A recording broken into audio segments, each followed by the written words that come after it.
The wind didn't just carry dust. It carried grief.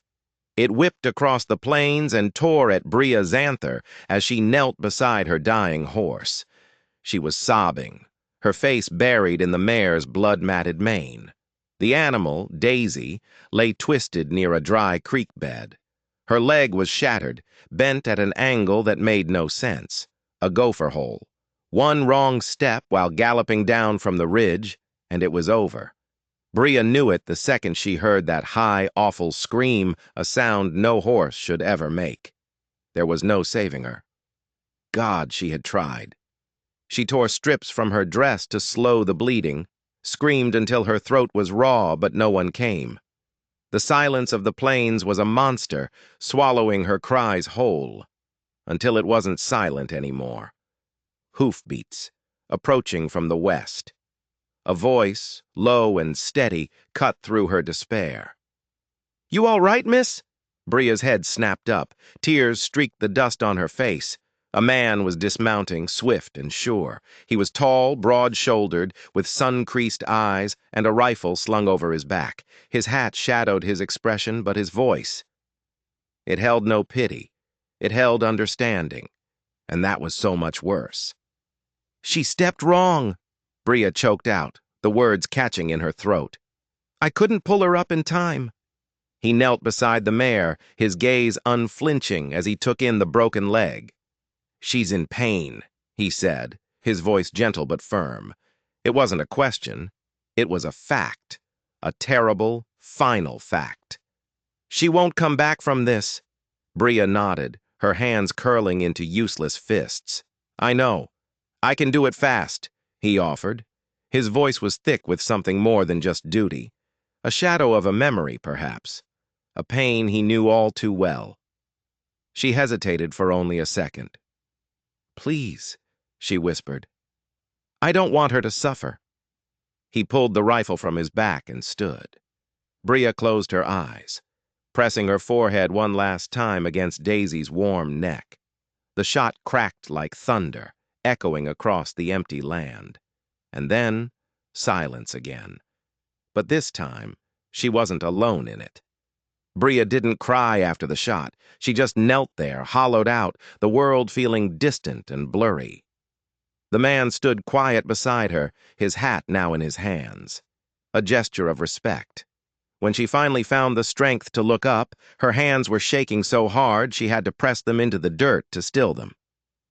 "What's your name?" "Van Hollander," he said simply.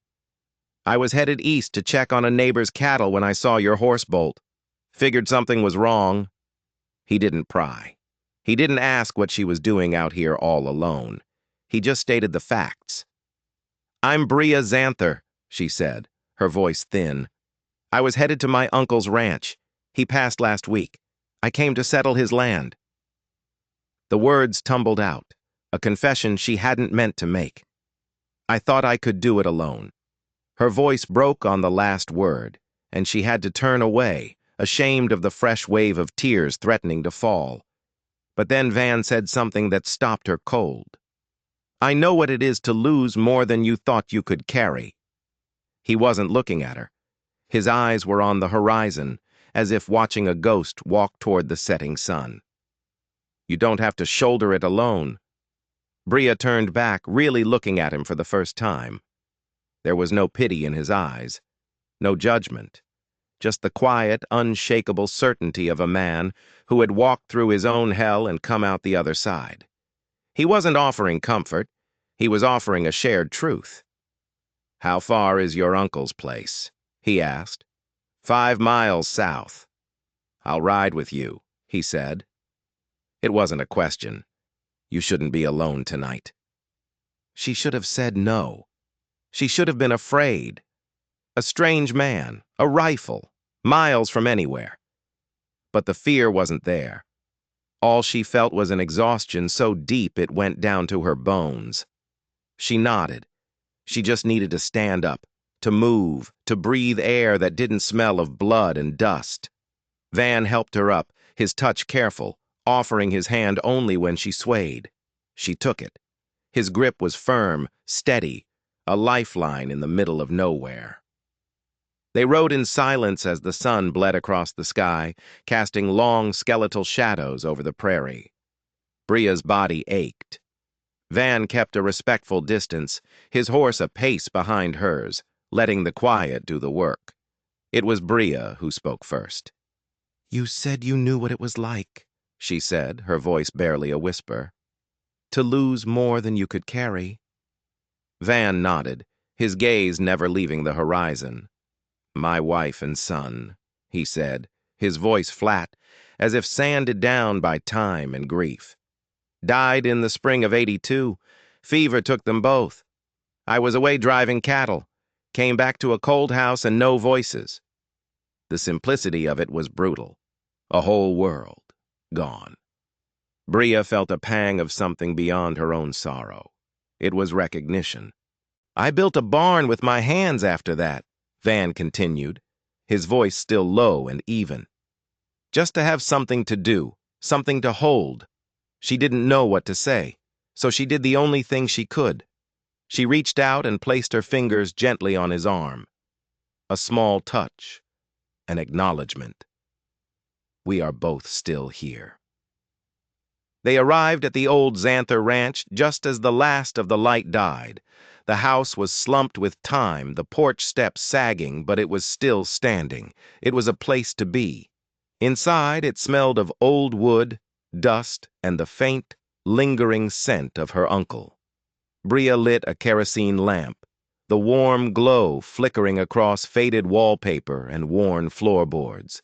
She stood in the center of the room, arms wrapped around herself, feeling like a ghost in someone else's life. "There's food," she said quietly. "Canned goods. You're welcome to stay for supper." "I'd like that," Van replied. They ate beans and bread at the kitchen table, the silence between them no longer empty, but filled with the things they both understood without needing to say them. "Thank you," Bria said finally, "for being there, for not saying too much." "I don't know how to say much anymore," Van said, his eyes meeting hers across the table. "But I know how to stay." And in that moment, Bria saw it all. The lines grief had carved into his face, the strength in hands that had buried his own family and then kept on working, kept on building. He wasn't just a kind stranger. He was a survivor. And for some reason, he had chosen to stay here, with her. "You don't have to stay," she said softly, testing the words, testing him. "I know," he replied, his gaze unwavering. "But I want to."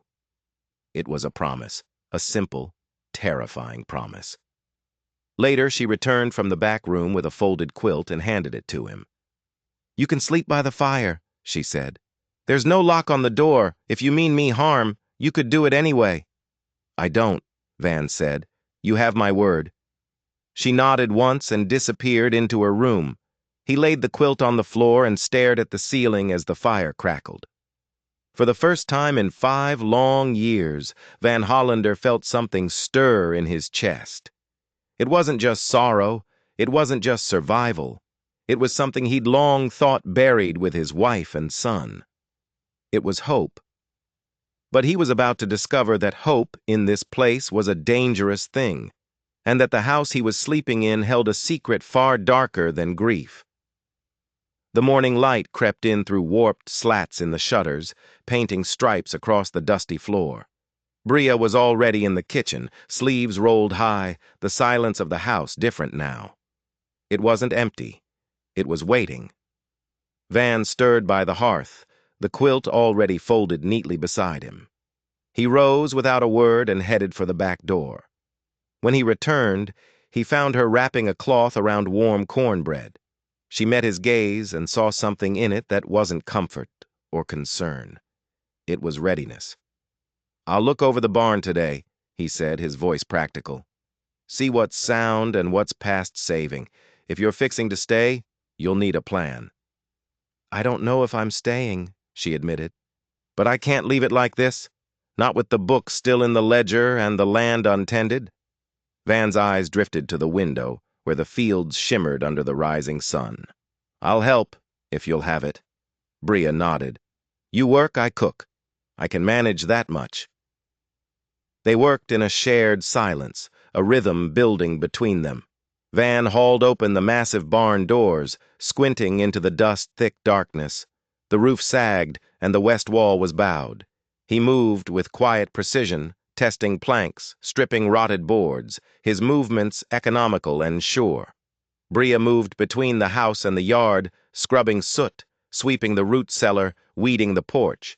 It was honest work, and for the first time in days, the ache in her chest began to recede, replaced by the simple burn of her muscles. At midday, she brought him a plate of apples, beans, and fried salt pork. They sat in the shade of the barn, not touching, but close. My uncle was a quiet man, she said, breaking the silence. He wrote letters every month. When the envelope came with no letter inside, just a note from the neighbor, I already knew. Was he all the family you had left?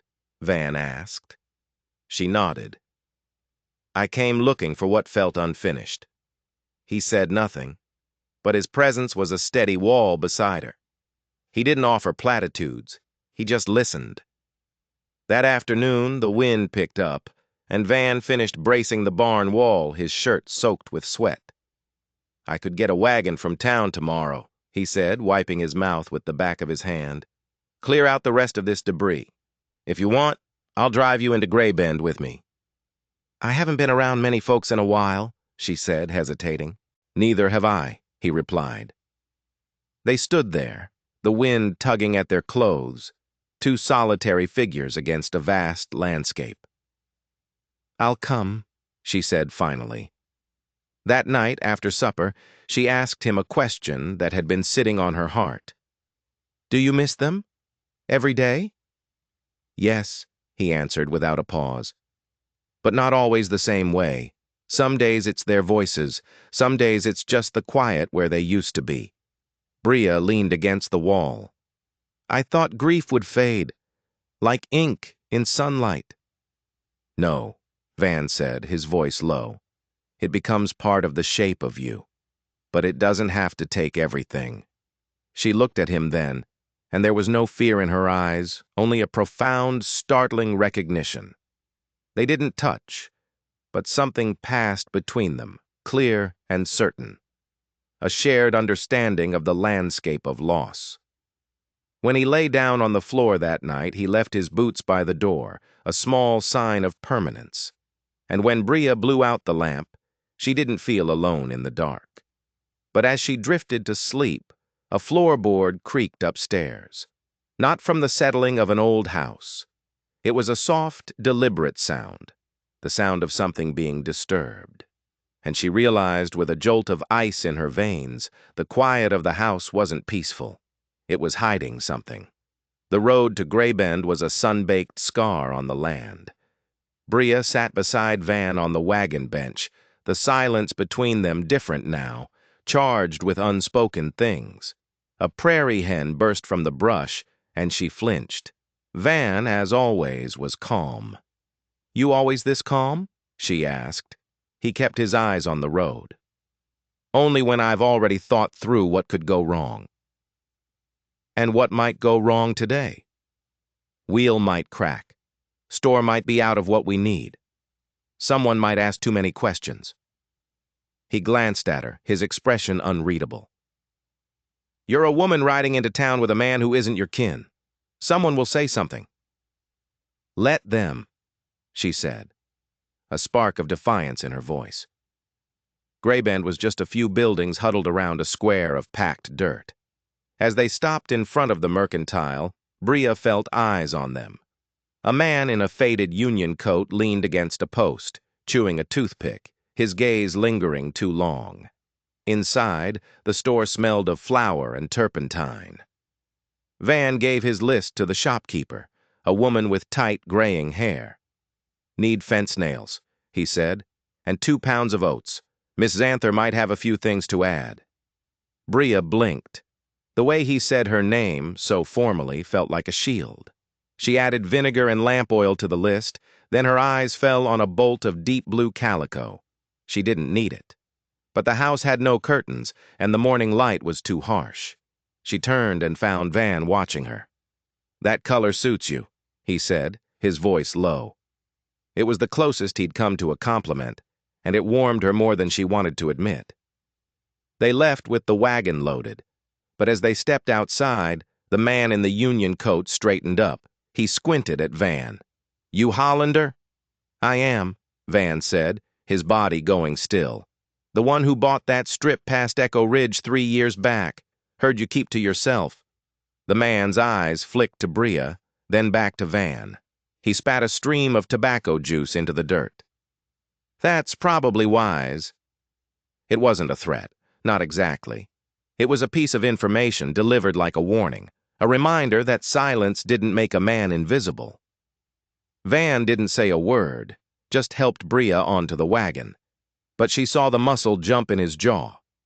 He knew the man, and he was worried. The ride back was tense. Halfway home, Van pulled the horses to a halt and handed her a small tin wrapped in paper. "Beeswax salve," he said gruffly. "You've got burns on your hands." She looked down. Her skin was raw from scrubbing and hauling. She hadn't even noticed. "I didn't ask for this," she said, her voice soft. "I know," he replied. The simple gesture, the unexpected kindness, undid her. But the feeling of being watched in town lingered, a cold spot on the back of her neck. That night, after they ate, she couldn't settle. She paced the small kitchen, the memory of the man's flat, dead eyes replaying in her mind. Van watched her, his own stillness a stark contrast to her anxiety. "What did he mean?" she finally asked. "Probably wise to keep to myself?" Van took a long time to answer. "Some folks around here don't like newcomers," he said, but his eyes wouldn't meet hers. It was a lie, a careful, protective lie, and that scared Bria more than the truth. She decided to do some looking on her own. While Van was outside, she went to her uncle's room. It was sparse, clean, exactly as she remembered. But something felt wrong. A drawer was slightly ajar. A book was upside down on the shelf. Small things. As if someone had been searching for something and had been in a hurry.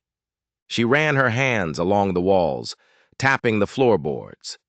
Near the bed, one of them gave a hollow echo. Her heart hammered against her ribs. Using the tip of a fireplace poker, she pried it up. And there, in the dark space beneath, was a thick, leather-bound ledger. It wasn't the farm ledger she'd seen in the kitchen. This one was different. She opened it.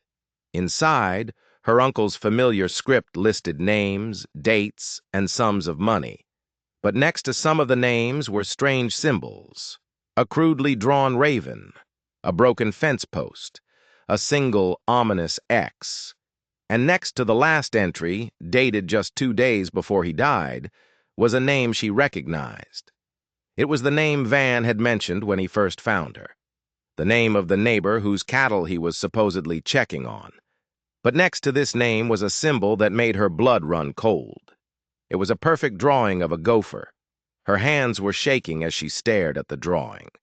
A gopher. The same kind of animal whose hole had killed her horse. It couldn't be a coincidence. It was a message. A threat. Her uncle had known something. He had been documenting it in this hidden book. And whatever it was, it had gotten him killed. And nearly killed her. The sound of boots on the porch made her jump. She shoved the ledger back under the floorboard just as Van walked in. He took one look at her pale face, and his calm expression tightened. "What is it? What's wrong?" She couldn't speak. She just pointed to the floorboard. He knelt, pulled it up, and his breath hitched when he saw the book. He didn't ask how she found it. He just took it from the hole, his movements slow and deliberate as if handling a snake. He opened it, his eyes scanning the pages, his face a mask of stone. He stopped on the last page. On the name. On the drawing of the gopher. "Silas," he breathed, the name a curse. "The man in town," Bria whispered. "The one in the union coat." No, Van said, his voice dangerously low. The man in town was one of his. Silas is the neighbor, the one I told you I was going to see. The lie hung in the air between them, heavy and suffocating. You weren't going to see him, Bria said, the pieces clicking into place with horrifying speed. You weren't just passing by when you found me. You were looking for me. He finally looked at her, and the grief in his eyes was overshadowed by something else. A burning, relentless fury. Yes, he admitted. Your uncle sent me a letter. He said he had proof. Proof that Silas was running people off their land, buying it for pennies on the dollar. He was using fear, sabotage. Your uncle was going to expose him. Bria's mind reeled. The broken fences, the spooked cattle her uncle had mentioned in his letters. It wasn't bad luck. It was a calculated campaign of terror. The note about his death, she said, her voice trembling. It came from Silas. He said your uncle had an accident, Van said, his fist clenching around the ledger. Fell from the barn loft. I knew it was a lie. I came to warn you, to find the ledger before Silas did. They stood in the heavy silence, the truth laid bare between them. He hadn't been a kind stranger. He'd been a soldier arriving too late for the battle. They weren't just two grieving people finding solace. They were in the middle of a war. They searched the house, Bria realized. That's why everything was out of place. They were looking for this. And they didn't find it, Van said, a grim light in his eyes. Which means they'll be back. The thought sent a fresh wave of terror through her. The gopher hole. It was for you, Van finished, his voice raw. They wanted to make sure you never even made it to this house.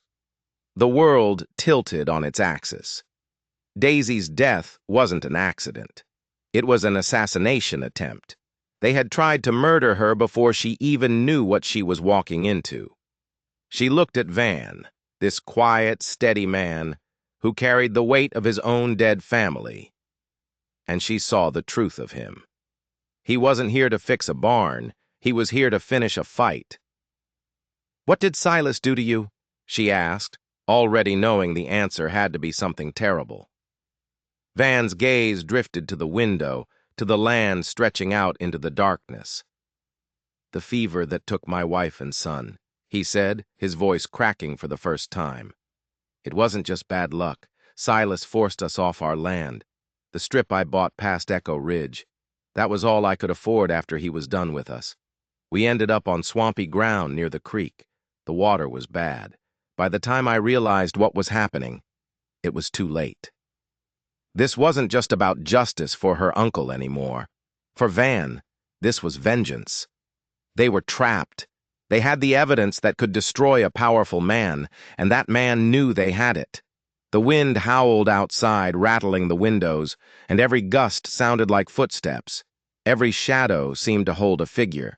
The quiet, grieving ranch had become a fortress under siege, and they were the only two people defending it. The reality of their situation settled over them like a shroud.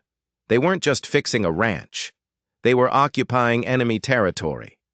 Every creak of the old house, every rustle of leaves outside was a potential threat. Van became a different person. The quiet, helpful stranger was gone, replaced by a vigilant guardian.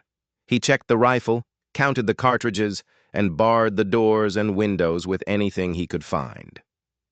He won't come in force, not at first, Van said, his voice a low hum of strategy. He'll try to make it look like an accident, like he did with your uncle.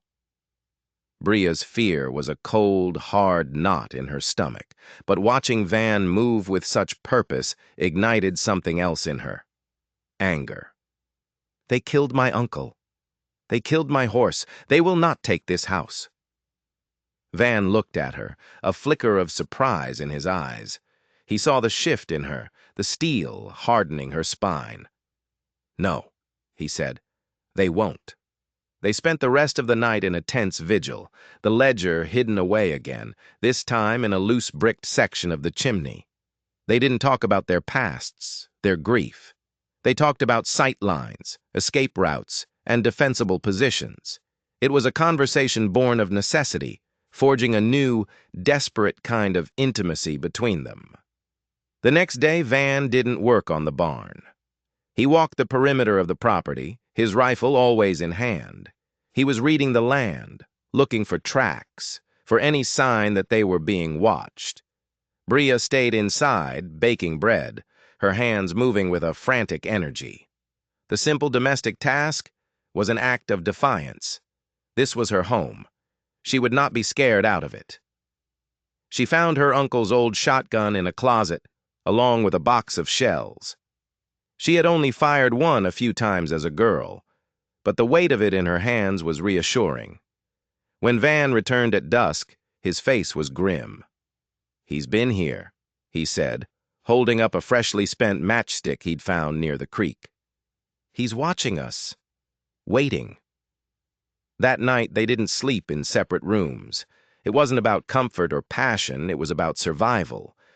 Bria lay on the narrow bed, the shotgun beside her, while Van sat in a chair by the door, his rifle across his lap. Sleep was impossible. Every shadow that danced on the wall from the flickering lamplight was a potential intruder. Sometime after midnight, a sound came from outside. A low, scraping noise near the barn. Van was on his feet in an instant, silent as a ghost. He motioned for her to stay put, his eyes wide and alert in the dim light. He slipped out the back door, melting into the darkness. Bria's heart pounded in her chest. The silence stretched for an eternity. She gripped the shotgun, her knuckles white. She couldn't just wait. She crept to the window, peering out into the moonless night. She saw a flicker of movement near the barn, a shadow detaching itself from other shadows. Then, a sudden bright bloom of orange. Fire. They were trying to burn the barn. "Van!" she screamed, her voice ripping through the night. A shot rang out, deafeningly close. Then another. Bria didn't hesitate. She threw open the door and ran towards the flames, her mind racing. The barn was full of dry hay. It would go up like a torch. But more than that, Van was out there, alone. She reached the well and started working the pump handle, her arms screaming in protest, filling bucket after bucket. She saw him then, a silhouette against the growing fire, exchanging shots with at least two other figures who were using the old fence line for cover. She had to create a diversion. Thinking fast, she grabbed a kerosene lamp from the porch, lit it, and hurled it towards the far side of the yard, away from the barn. It shattered against a woodpile, creating a second, sudden blaze. For a moment, the men by the fence were distracted, turning towards the new source of light. It was the opening Van needed. He fired twice, and one of the shadows crumpled to the ground. The other one broke and ran, disappearing into the darkness of the prairie. Van rushed to her side, grabbing the buckets. Together they fought the fire, a desperate, frantic battle against the hungry flames. They managed to save the main structure, but the west wall, the one Van had just repaired, was a blackened, smoldering ruin. They stood in the aftermath, breathing heavily, covered in soot and sweat, the smell of smoke thick in the air. The immediate danger was over, but the message was clear. The accidents were over. Silas was done waiting. "They'll be back," Van said, his voice ragged, "and they'll bring more men next time." "Then we have to get the ledger out," Bria said, her resolve hardening into something unbreakable. "We have to get it to the marshal in Gray Bend." "The road is a death trap," Van countered. "They'll be watching it. We wouldn't make it a mile." He looked around the damaged ranch, at the vast, empty darkness surrounding them. For the first time since she'd met him, Bria saw a flicker of despair in his eyes. They were cut off, outnumbered, and their enemy knew exactly where they were. It felt hopeless, a prison made of open space. But then Bria remembered something her uncle had written about in one of his letters, a story about the old days. "There's another way," she said slowly, an idea taking shape in her mind. "Not the road. A way they won't be watching." Van looked at her, confused. "What are you talking about?" "The old mining tunnels," she said, her heart starting to beat with a wild, desperate hope. My uncle wrote that they run all the way from the hills behind this property to the edge of Gray Bend. They were a relic of a failed silver rush decades ago, forgotten by most. But her uncle, who knew every inch of this land, had known about them. They were dangerous, likely unstable, but they were their only chance. A path right under their enemy's nose. Van stared at her as if she'd lost her mind. Tunnels? Bria, those would have collapsed years ago. It's a suicide mission. It's suicide to stay here, she shot back, her voice ringing with newfound conviction. They tried to burn us out tonight. Next time, they won't be so subtle. We have one advantage, Van. We have the ledger, and we know this land better than they do. Or at least, my uncle did. She went inside and returned with a bundle of her uncle's old letters, spreading them out on the porch steps in the faint pre-dawn light. Her fingers, stained with soot, traced the faded ink. Here, she said, pointing to a passage. The north pasture dips near the old prospector's folly. The entrance is hidden by a rock fall, but the air inside is still cold. It smells of stone and deep earth. It was a ghost of a chance, a memory sketched in ink, but it was more than they had moments before. Van read the passage, his skepticism slowly giving way to a grim calculation. Even if the entrance is there, he said, thinking aloud. We don't know the state of the tunnels. We'll need lamps, water, rope. The mercantile, Bria said immediately. We can't go, Van stated flatly. Silas will have someone watching the store. The shopkeeper might even be on his payroll. Bria remembered the woman's polite, non-committal gaze, the way her eyes had flickered towards the door when the man in the union coat had spoken to them. It was possible. Then we'll have to make do with what's here, she said. They spent the next hour ransacking the house and the tool shed. They found 2 old kerosene lamps, a canteen, a coil of aging rope, and a rusted pickaxe. Bria packed a satchel with the last of the bread, some dried meat, and the precious ledger, which she wrapped in oilcloth. As the sun began to rise, casting a sickly yellow light over the scorched barn, they were ready. We go now, Van said. Move faster in the daylight, and they won't be expecting us to run towards the hills, away from town. They slipped out the back, moving low and fast through the tall grass of the north pasture. The air was tense, every bird call sounding like an alarm. They moved in silence, Van in the lead, rifle ready, Bria close behind with the shotgun. It took them nearly an hour to reach the area her uncle had described, a series of rocky hills and deep ravines that marked the edge of the property. The prospector's folly was a mess of shattered rock and overgrown brush, a testament to some long-dead man's failed dreams. It should be here, Bria whispered, her eyes scanning the rock face. Behind a rock fall. They searched for another 20 minutes, their hope beginning to fade. It was just a jumble of boulders. Her uncle could have been wrong. The memory could have been flawed. Then Van stopped. Wait, he said, pointing not at a pile of rocks, but at a thick, ancient-looking juniper bush growing tight against the cliff face. No one would look behind that. He pushed aside the dense, prickly branches, and there it was, a dark opening no bigger than a doorway, black as pitch. A draft of cold, musty air spilled out, smelling of damp stone and a deep, unnerving stillness. This was it, their only way out. Van lit one of the lamps, the flame flickering wildly in the draft. He held it inside. The tunnel was narrow, shored up with rotting timbers, and stretched into an oppressive darkness.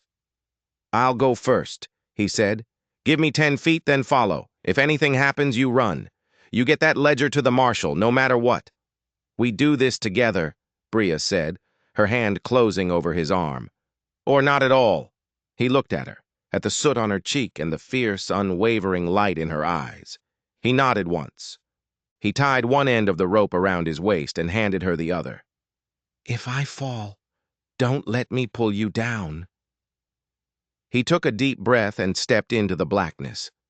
The lamp cast long, dancing shadows, making the rough-hewn walls seem to breathe. Bria counted to 10, her heart hammering against her ribs, and then she followed him into the earth. The world above, the sun, the sky, the open prairie, disappeared. They were in the dark now, with nothing but a flickering flame and a dead man's memory to guide them. And they had no idea if they were walking toward salvation, or just a different kind of grave. The air in the tunnel was immediately cold and thin, the silence absolute except for the scuff of their boots and the drip of water somewhere in the darkness ahead. The lamplight was a small, fragile bubble in an ocean of black. The timbers lining the walls were slick with moisture and fungus, and some of them had splintered under the immense weight of the earth above. Every step was a risk. After about 100 yards, the main tunnel opened into a small chamber where 3 other passages branched off into the darkness. There was no indication which one to take. "Now what?" Bria whispered, the sound unnaturally loud in the confined space. Van held the lamp up, examining the walls. He ran his hand over the rock. "Your uncle's letter," he said. "Did it say anything else?" "Just that they ran to the edge of town," she said, her hope faltering. They were blind. Lost. Van was about to choose a passage at random when his fingers brushed against something carved into the rock. It was faint, almost invisible, but undeniable. A small, crudely etched bird. A raven. "Bria, the ledger," he said, his voice tight with excitement. She quickly pulled it from her satchel. They flipped through the pages until they found the first entry marked with the symbol. It was a name, a date, and a direction. Jacob Evers, June 10th, North Fork. "The Raven," Van said, pointing to the carving. "This is your uncle's map. He was using the tunnels. This is how he was moving without being seen." He marked the path. A wave of awe washed over Bria. Her quiet, letter-writing uncle had been leading a double life. He wasn't just a victim. He was a spy. He'd been building a case, piece by piece, right under Silas's nose. They followed the Raven's path, moving with renewed purpose. The tunnel twisted and turned, sometimes dipping so low they had to crawl. Twice, they came to sections where the roof had partially collapsed, forcing them to squeeze through narrow, claustrophobic gaps in the rubble. The air grew stale, and the constant dripping of water was a maddening metronome counting down their dwindling time and lamp oil. After what felt like hours, they stopped to rest, eating a piece of dry bread in the oppressive dark. "He was brave," Bria said softly, thinking of her uncle navigating these tunnels alone. "He knew what he was getting into," Van replied. "He just underestimated how ruthless Silas could be."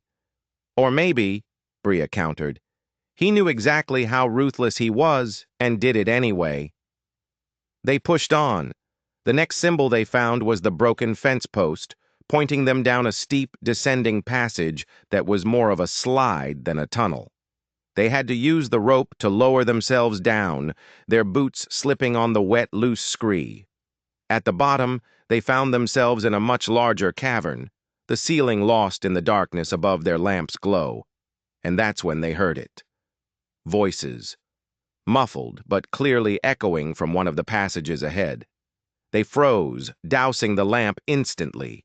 They were plunged into a terrifying, absolute blackness. Bria could hear her own heart thumping in her ears. Van's hand found hers in the dark, his grip a silent command to stay still. The voices grew louder. They weren't speaking English. It was a language Bria didn't recognize, harsh and guttural. Then the flicker of torchlight appeared, casting monstrous shadows down the tunnel towards them. They weren't alone in the tunnels, and whoever was down here was not from Greybend. Bria and Van flattened themselves against the cold rock wall, barely daring to breathe. 2 men walked past the mouth of their tunnel, their faces hard and unfamiliar, carrying mining picks and speaking in low, urgent tones. They hadn't been seen. As their torchlight faded down another passage, Van risked lighting their lamp again. "Who were they?" Bria breathed. Van's face was pale. I don't know, but they aren't prospectors. This isn't a silver mine anymore. He pointed the lamplight towards the tunnel the men had come from. 100 feet in, it opened into another massive cavern. This one was lit by a dozen torches, and it was filled with people. Men were working with picks and shovels, not digging for silver, but widening the tunnels. And in the center of the cavern, stacked in neat piles, were dozens of wooden crates. They weren't just crates of supplies. They were stamped with the seal of the U.S. Army. They were crates of rifles. Brand new, repeating rifles. Her uncle hadn't just stumbled onto a land-grabbing scheme. Silas wasn't just a cattle baron. He was an arms dealer, using the abandoned mines to run guns across the border. The land he was stealing wasn't for cattle. It was to control this underground highway. The stakes had just escalated from a local crime to a federal conspiracy, and the ledger in Bria's bag was the only evidence of it. Suddenly, a shout echoed from the main cavern. One of the men was pointing directly at the faint telltale glow of their lamp spilling out of the passage. They'd been seen. The shout turned into a roar. The sound of running feet echoed through the cavern, getting closer. Go! Van yelled, shoving Bria towards the tunnel they'd come from. Now! There was no time for argument. They scrambled back up the steep passage, Van practically pushing her up the scree slope, while the first of Silas's men poured into the tunnel below them. A gunshot boomed in the confined space, the bullet ricocheting off the rock wall with a terrifying whine, showering them with stone fragments. Bria clawed her way up, her lungs burning, the satchel with the ledger banging against her back. Van was right behind her, firing the rifle back down the passage, the muzzle flash momentarily illuminating a sea of angry faces. They reached the top and didn't stop, plunging blindly down the next tunnel. Behind them, they could hear the pursuit, the shouts getting closer. Their single lamp cast frantic, leaping shadows as they ran. They were running out of time. They were running out of tunnel. They came to another fork. Which way? Bria gasped, struggling to catch her breath. Van held up the lamp. There, etched on the wall, was the next symbol from the ledger, a single X. It pointed down a narrow, crumbling passage that looked ready to collapse. It was their only guide. They took it. The tunnel was barely wide enough for one person.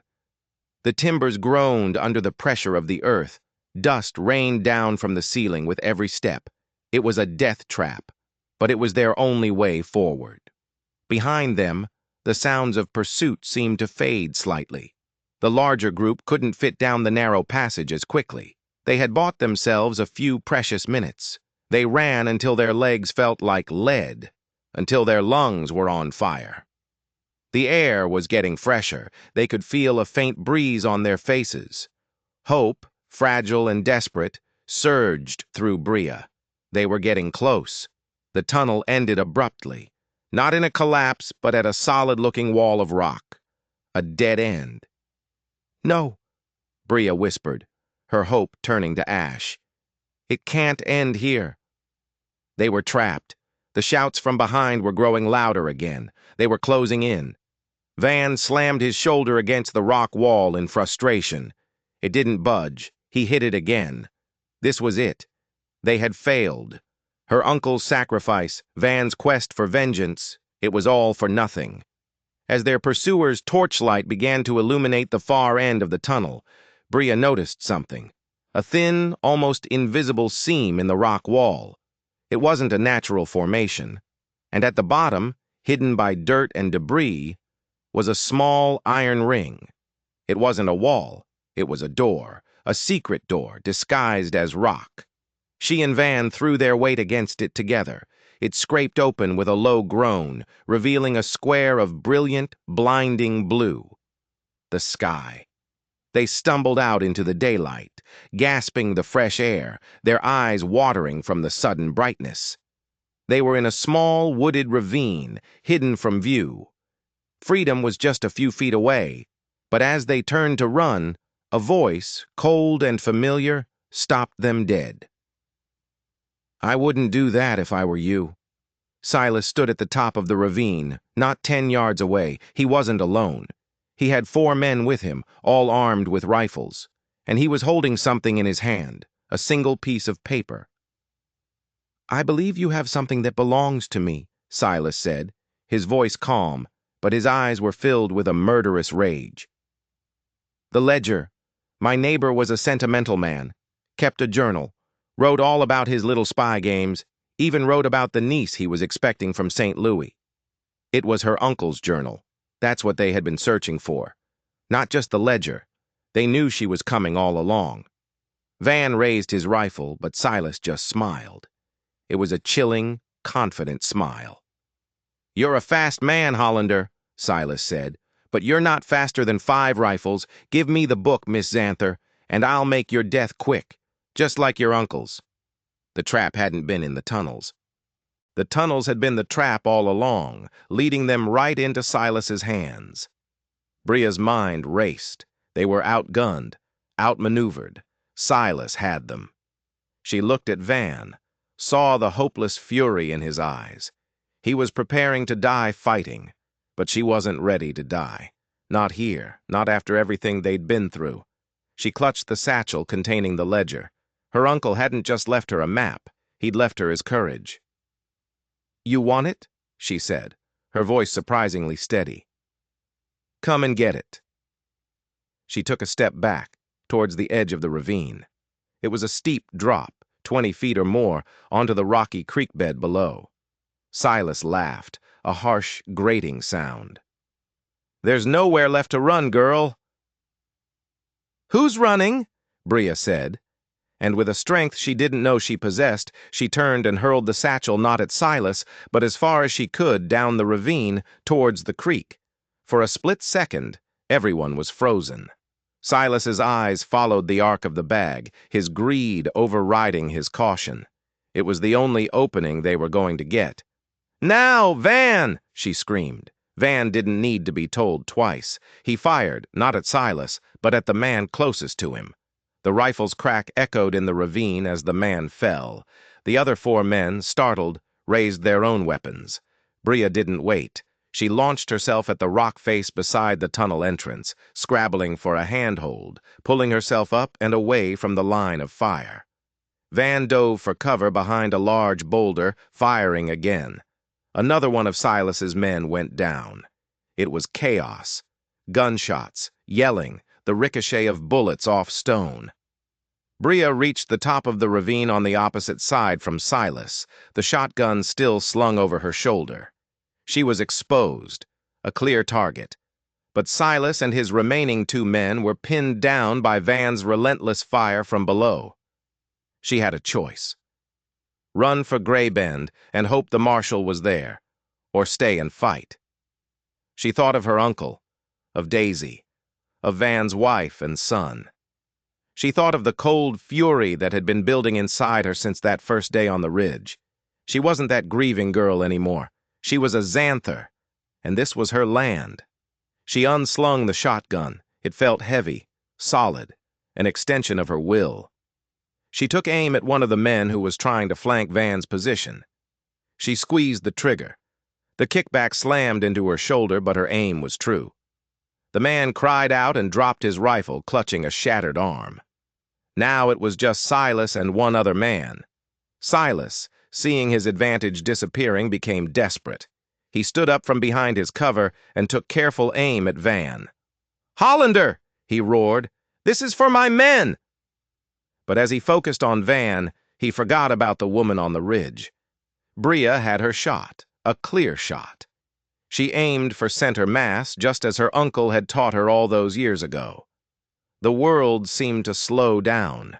She could see the sneer on Silas's face, the cold determination in his eyes. She breathed out and fired. The blast from the shotgun sent Silas stumbling backward. He looked down at his chest in disbelief, a dark stain spreading across his shirt. He looked up at Bria, his eyes wide with shock and hatred. Then he crumpled to the ground. The last man, seeing his boss fall, threw down his rifle and raised his hands in the air. It was over. The silence that fell over the ravine was more profound than any gunshot. Bria slowly lowered the shotgun, her arms trembling. Van emerged from behind the boulder, his rifle held loosely at his side. He looked up at her, his face a mixture of awe and relief. They had done it. They had survived. They walked down to the creek bed and retrieved the satchel. The ledger was safe. They rounded up the remaining men, tying them with their own belts. As the sun began to set, casting long, peaceful shadows, they saw a cloud of dust on the horizon. A posse. The marshal. Someone in Grey Bend must have heard the gunshots. Justice was finally coming to the Xanther Ranch. Bria looked at Van, this man who had started as a stranger and had become her anchor in the storm. They were both covered in dirt, soot, and blood. They were exhausted, but they were alive, and they were free. "You said you knew how to stay," she said, her voice soft. He took her hand, his grip warm and sure. "I'm not going anywhere," he said. And in the quiet of the coming dusk, surrounded by the wreckage of the battle they had won, they didn't need any other words. Their shared survival was a promise stronger than any vow. A life was waiting for them, one they had earned with blood and courage, a life they would build together on the land that was finally, truly theirs. The fields grew thick with alfalfa. The barn was rebuilt, its new timbers strong and straight. Chickens scratched in the yard, and the house, once filled with grief and secrets, now echoed with a new sound: laughter. The ledger had done its work. The conspiracy was unraveled, the corruption rooted out. The land was at peace. One evening, years later, Bria stood on the porch, watching the sunset paint the sky in shades of orange and purple. Van came up behind her, wrapping his arms around her waist. A little girl with her mother's eyes and her father's steady gaze ran out the door, chasing a firefly. "I never imagined this," Bria whispered, leaning back against his chest. "You didn't have to," Van said, his voice a low rumble against her ear. "You built it." He kissed her then, a slow, deep kiss filled with the quiet comfort of shared memories and the promise of all the days to come. They had faced the darkness together and had come out into the light, their bond forged in fire and loss, stronger than any steel. They had found more than just justice on that dusty piece of land. They had found home. If you were on the edge of your seat through Bria and Van's story, and you believe in fighting for what's right no matter the odds, do us a favor and hit that subscribe button. And don't forget to ring the notification bell, because you won't want to miss the next story we have waiting in the shadows for you.